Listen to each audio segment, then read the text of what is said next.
Hello guys, আমরা আজকে আমাদের বাড়ি বরিশাল থেকে মেহমান আইছে। এই ডে গরুর গোশ মনে করে কাঁঠাল রান্না করে খাওয়াই দেবো। বরিশালে মেহমানটা বোঝে না খেয়ে কিসের গোশ। এই যে আমাদের কাঁঠালটা কাটলাম, এখন সুন্দর করে বাছবো। এরকম কাঁঠালই ইচড়ি রান্না করে খাতি খুব মজা লাগে। আপনারা কে কে পছন্দ করেন কমেন্ট করবেন। এই যে আমাদের কাঁঠালটা বাছা হয়ে গেল, এখন সিদ্ধই দিব।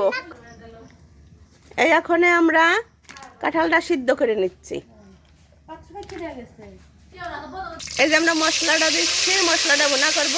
প্রথম দিলাম পেঁয়াজ বাটা, পেঁয়াজটা একটু সুন্দর করে ভুনা করা হবে, তারপরে অন্য মশলা দিলাম। আদা বাটা দিলাম, রসুন বাটা, জিরে বাটা, এই দিলাম মরিচ বাটা, হচ্ছে হলুদের গুঁড়ো, এই দিলাম লবণ।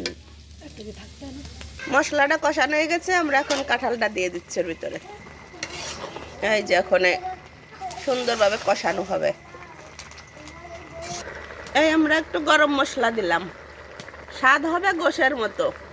আপনারা কিভাবে রান্না করে খান আর কে কে পছন্দ করেন একটু কমেন্ট করেন। রান্না হয়ে গেছে।